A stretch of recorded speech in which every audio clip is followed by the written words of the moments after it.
This one was a little late.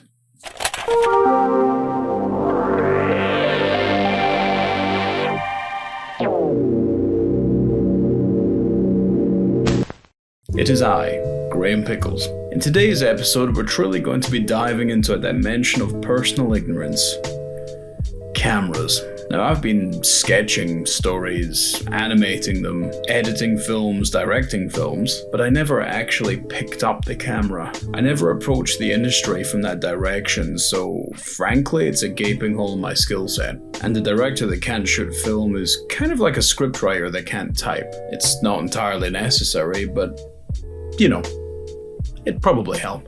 And to be honest, it's been holding me back. I can't afford to pay a cinematographer for this project, so it's cheaper for me to just buy one and go for it. And boy oh boy was I lost in the woods here. I kind of expected to get a big shoulder-mounted bad boy, but yeah, time to think smaller. After some intense research, I found a lot of roads led to the Sony a6400. I mean, it looks like a camera.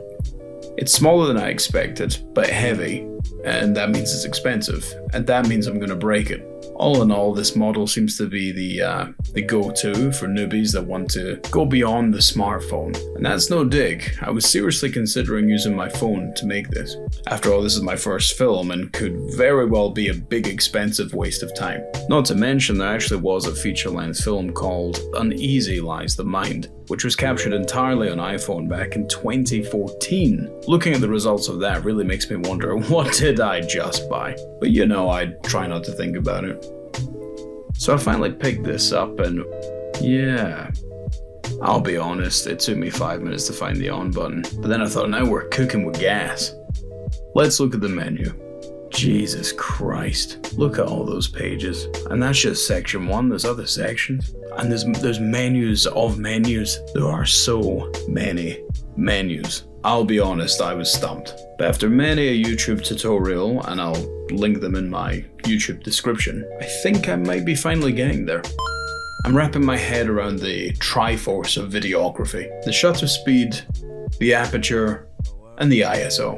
I think ISO is the easiest to understand. It controls the light sensitivity of your camera. On a bright sunny day, for example, a relatively mythical state for Scotland, you can keep it low, but when struggling for light, you whack it up. Yeah, you can see now, but you run into all this noise that generates on screen. This is different from film grain, which will always appear to some degree on real film, which I think is becoming a point of pride these days as so much is shot in digital. I've seen deliberate grain used stylistically as well. Keep it low or as close to native ISO of your camera seems to be the general rule of thumb. Shutter speed is a little trickier to understand how it works, but the outcome is clear. The speed at which the shutter of the camera closes affects exposure, which is the amount of light getting into the camera. This greatly affects how motion appears in film. A higher shutter speed gives that Guy Ritchie look where everything feels kind of choppy or jittery. Seen a lot in Marvel fight scenes, for example. At a lower shutter speed, you'll start to see motion blur, which is standard. When you go really low, your film will start to look like that time in uni when you experimented with drawing. Anyway, the consensus here is, unless you're going for something stylistic,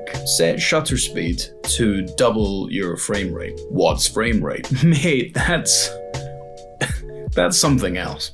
The last function to consider is aperture. I still don't really know how it works, but it seems to affect depth of field. When your f-stop, as they call it, is high, it'll keep everything in focus. But when set low, it narrows your depth of field, keeping one plane in focus over the others, and the rest turns blurry. The shallow look is rightfully considered very aesthetically pleasing, and you'll see it all the time, but in my opinion, it is overused. Shallow and deep both have their own advantages, and not just practically either, but stylistically as well.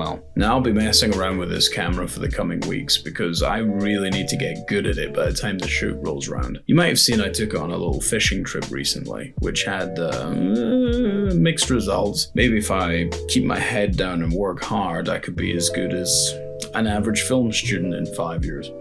I've had the privilege of working with several talented videographers in the past and always marveled at their prowess in the field. And it's funny how I started to appreciate their individual styles and strengths. Knowing what to point the camera at is the tip of the goddamn iceberg. Again, I'll link their websites in my YouTube description. And I'm sure they're all rolling their eyes at my childlike first steps out the gate. But hey, you gotta start somewhere. So that was a bit more of a technical episode for today, and there's me making it sound like a tutorial when I know nothing. Well, I guess it's a little bit more than nothing, which is the whole point.